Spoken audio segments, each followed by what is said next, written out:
안녕하세요. 찐종투입니다. 2025년 2월 20일과 21일 시황 정리해 드리겠습니다. 2월 20일 목요일 중국 증시는 보합권, 홍콩은 하락했습니다. 20일 상해지수 0.02% 하락, 심천 0.2% 상승, 항생지수 1.6% 하락, 홍콩 테크지수 3.04% 하락했습니다.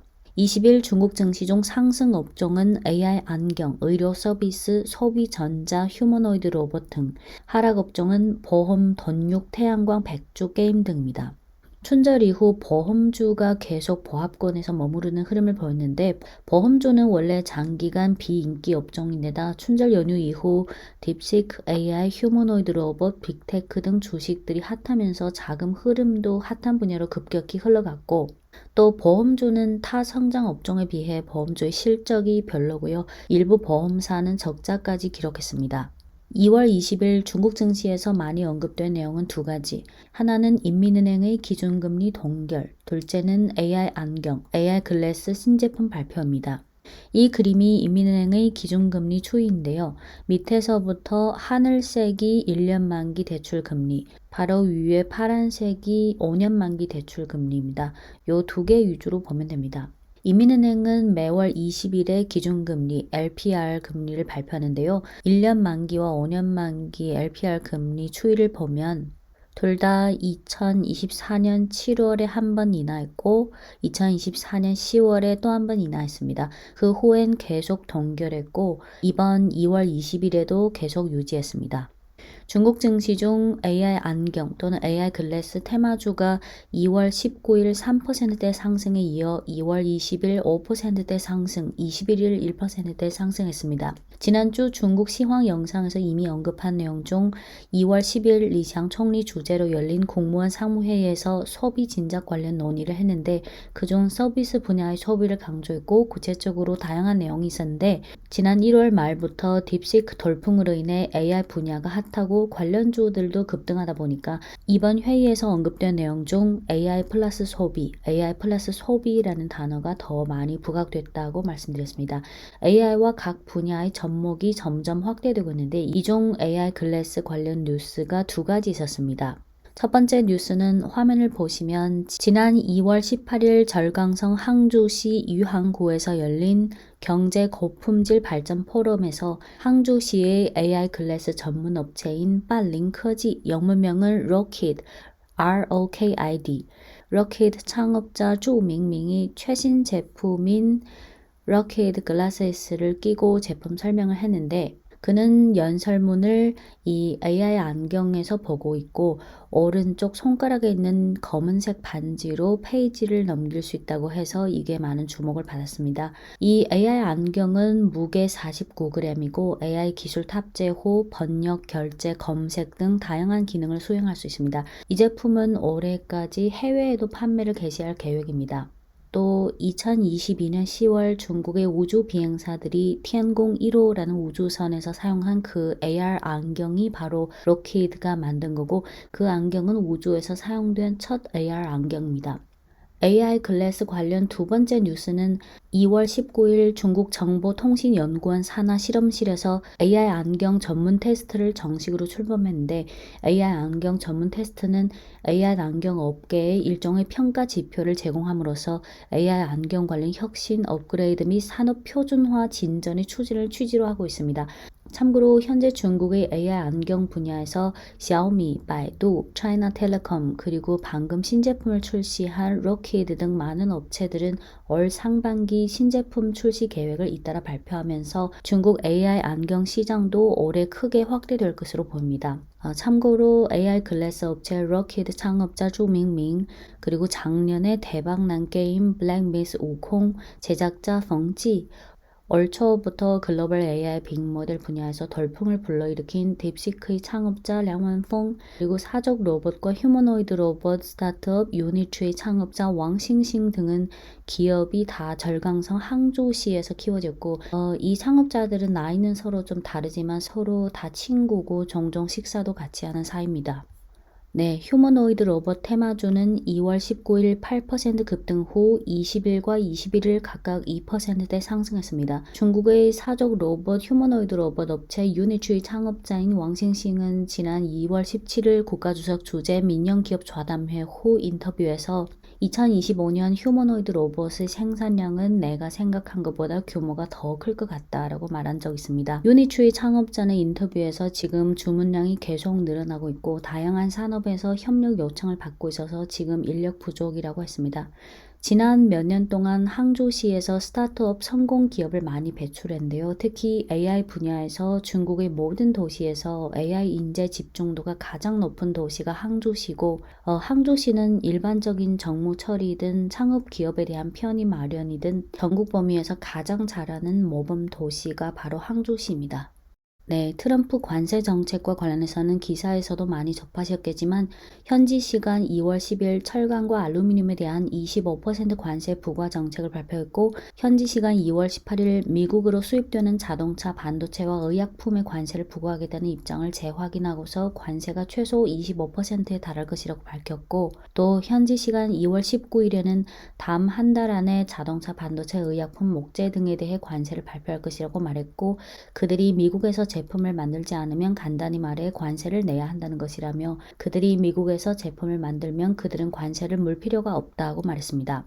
중국 증시 중 완성차 업종은 2월 20일과 21일 각각 0.43%, 0.73% 소폭 하락하면서 반응이 그다지 크지 않았습니다.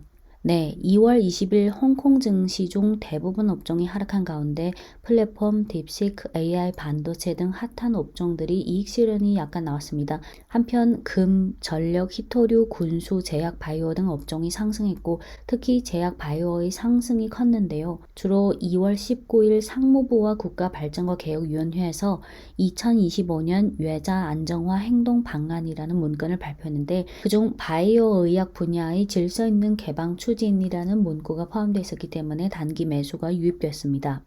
네, 이어서 2월 21일 금요일 중국과 홍콩 양 증시 모두 상승했습니다. 상해 0.85% 상승, 심천 1.82% 상승, 항생 3.99% 상승, 홍콩 테크 지수 6.53% 급등했습니다. 춘절 이후 중국과 홍콩 증시 모두 대체로 상승했지만 주요 지수의 상승폭에 있어서는 차이가 났는데요. 주로 업종 구성의 차이가 큰데 중국의 플랫폼 빅테크 관련주들이 거의 다 미국과 홍콩 증시에 동시 상장되어 있기 때문이고 홍콩 테크 지수에 편입된 종목이 30개에 불과하지만 워낙 시총 큰 종목이 많아서 홍콩 증시에서의 시총 비중도 크기 때문입니다. 한편 중국의 딥시크, AI, 휴머노이드 등 테마주는 거의 중국 증시에 집중되어 있고 대부분 중소형주라서 중국 증시에서의 시총 비중도 그만큼 작은 편입니다. 그 외에 중국 증시는 상한가 제한이 있지만 홍콩 증시는 없고 투자자 구성상 중국 증시는 외국인 비중이 매우 낮은 반면 홍콩 증시는 외국인 비중이 40%대로 매우 높습니다. 네, 1월 말 딥시크 돌풍이 일어난 이후 2월 들어 첫 주는 도이치뱅크, 셋째 주부터 골드만삭스, BOA, 크레딧 스위스, JP 모건, HSBC 등에 이어 모건 스탠리도 2월 19일 MSCI 차이나 인덱스 및 홍콩 증시에 대한 투자 의견을 상향 조정했습니다. 모건 스탠리 보고서 제목은 Getting Out of the Woods. 요약 단락을 보면 대체로 기업 자체의 능력 향상, 주주 수익률 제고 조치, 지정학적 여건 개선, 민간 부문에 대한 정부 지지 등 긍정적 요인들이 추진하에 중국 역외 주식의 ROE와 밸류에이션이 지속 가능한 구조적 개선을 이루고 있다. MSCI 차이나와 항생지수의 목표 주가를 EW, 즉 Equal Weight로 상향 조정한다. 홍콩 항생테크 지수의 추이인데요.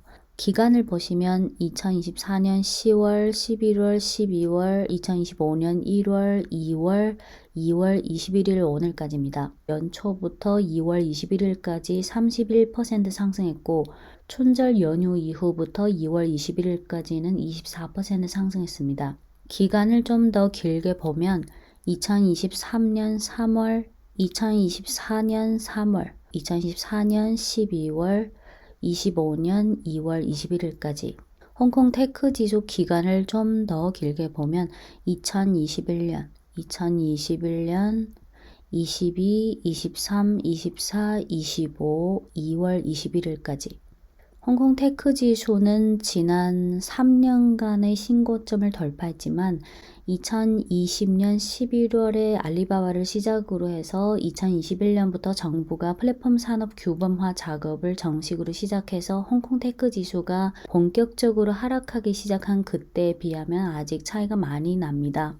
참고로 그 당시 정부가 플랫폼 산업 규범화 작업을 한 것은 주로 플랫폼 대기업들의 자본의 무질서 확장, 독과점 문제, 개인정보 남용 등 문제점들을 정돈하기 위해서였고, 물론 그때부터 주식시장에는 큰 부정적 영향을 미쳤지만 그걸 떠나서 플랫폼 산업의 건전성과 국가의 장기적 발전에 있어서는 필요한 작업이었습니다. 네, 2월 21일 금요일 홍콩 증시 급등해서 알리바바가 분위기를 많이 이끌었는데요. 알리바바 미국 종목은 현지 시간 20일 8.09% 급등했고 알리바바 홍콩 종목은 중국 현지 시간 2월 21일 14.56% 급등했습니다. 알리바바 홍콩 종목의 기간을 좀 더 길게 보면 2021년 1월, 2021년 1월, 2024년 1월, 오늘 2025년 2월 21일까지입니다. 2월 20일 알리바바 실적 공시에 의하면 2024년 4분기 매출액 2,801.54억 위안, 전년 동기 대비 8% 증가, 에비타, 즉 이자 세금 감가상각 비용 차감 전 영업이익 548.53억 위안, 전년 동기 대비 4% 증가, 순이익 464.34억 위안, 전년 동기 대비 333% 증가. 알리바바 4분기 매출 구성을 보면 전자상거래 즉 이커머스가 36% 차지하고 클라우드 AI 11.3%, 국제 디지털 상업 13.5%, 물류 배송 서비스 10.1%, 현지 생활 서비스 6.1%, 그 외에 미디어 엔터가 1.9% 차지했습니다. 매출에서 가장 큰 비중 36%를 차지한 전자상 거래 사업, 이커머스 사업은 4분기 고객 관리 매출이 1,007.9억 위안으로 전년 동기 대비 9% 증가, 매출에서 11.3%를 차지하는 클라우드 사업은 4분기 매출 317.42억 위안으로 전년 동기 대비 증가율이 13%인데 이번에 증가율이 다시 두 자릿수로 회복했습니다. AI 관련 제품의 매출액은 6개 분기 연속 세 자릿수 성장세를 유지했습니다. 네, 매출에서 13.5%를 차지하는 국제 디지털 상업 매출액 377.56억 위안으로 전년 동기 대비 32% 증가. 국제 디지털 상업에는 알리익스프레스, 라자다, 수마이통 등이 포함되어 있습니다. 매출에서 10.1%를 차지하는 물류 배송 서비스 차이니어라는 물류 배송 서비스의 매출액 282.41억 위안, 전년 동기 대비 1% 감소했는데 원인은 지금 이 사업은 구조조정 중이기 때문입니다.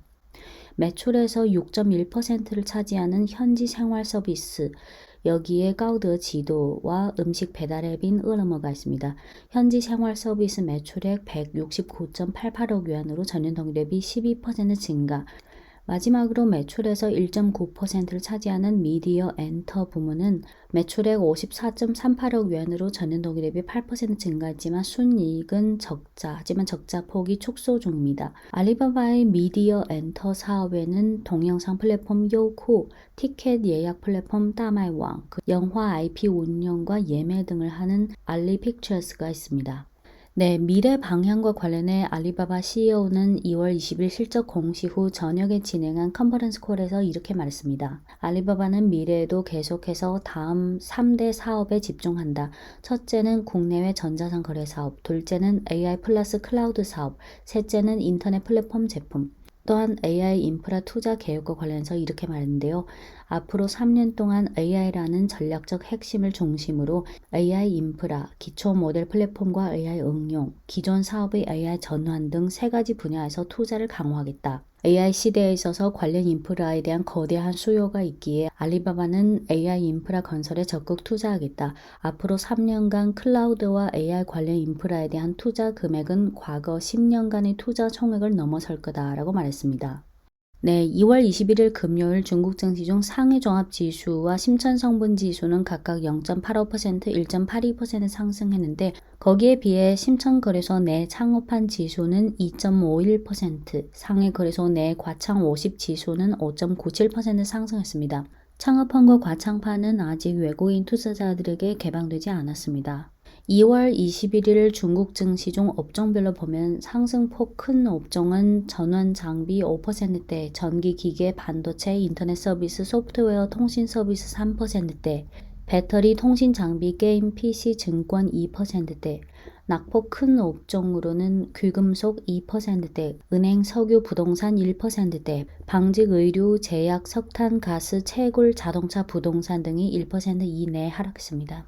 테마별로 상승폭 큰 테마로는 텐센트 클라우드, 국유기업 클라우드 7%대, 컴퓨팅 파워 5%대, IDC, 인터넷 데이터 센터, AI 칩, 클라우드 컴퓨팅, 재정 세무 디지털화, 인터넷 안전 등 테마주가 4%대 상승했습니다. 2월 21일 금요일 중국 증시에서 좀 많이 언급된 재료에는 다음 몇 가지가 있습니다. 첫째는 2월 20일 국무원 주재 간부 학습회의에서 리장 총리가 경제 정책의 초점을 민생 혜택과 소비 촉진에 두어서 더 강력하고 정확한 조치로 소비를 진작시켜서 경제 발전에 대한 소비의 기반 역할을 지속적으로 강화해야 한다라고 발언했습니다. 둘째는 여러 테마 중 클라우드, 컴퓨팅 파워, IDC, AI 칩 등이 급등한 것은 알리바바와 연관성이 있는데요. 하나는 방금 앞서 언급했듯이 알리바바 CEO가 앞으로 3년간 알리바바는 클라우드와 AI 인프라에 대한 투자 금액이 과거 10년간의 총 투자액을 넘어설 거다라고 밝혔고, 또 하나는 알리바바 산하 클라우드 자회사인 알리클라우드의 멕시코 현지 데이터 센터가 정식으로 서비스를 제공하기 시작했습니다. 멕시코의 이 인터넷 데이터 센터는 알리클라우드의 라틴 아메리카 지역에서의 첫 데이터 센터이고, 멕시코 현지 중국 기업과 그냥 현지 기업 및 기관 등의 클라우드 컴퓨팅 제품과 서비스를 제공합니다. 네, 셋째는 딥시크 테마주가 21일 금요일 3.64% 상승했는데, 딥시크가 다음 주부터 5개 코드 라이브러리를 잇따라 무료로 공개하겠다고 밝혔고, 또 지난주 심천시 모 구에 이어 이번 주 들어 강소상 모 구를 포함해 딥시크 도입으로 정무 효율성을 제고하는 사례가 점차 늘어나고 있는 분위기입니다. 네, 끝으로 유엔 달러 환율 추이를 간단히 보고 마무리하겠습니다. 기간은 2024년 10월부터 2025년 2월 21일까지인데요. 이 그래프가 오르면 유엔화 약세, 이 그래프가 내려가면 유엔화 강세입니다. 유엔달러 흐름이 가장 중요한 재료는 아니지만 전체적인 분위기를 볼 때 유엔화가 지금 강세인지 약세인지까지도 한번 확인해 볼 필요가 있죠. 네, 이상 2025년 2월 20일, 21일 시황이었습니다.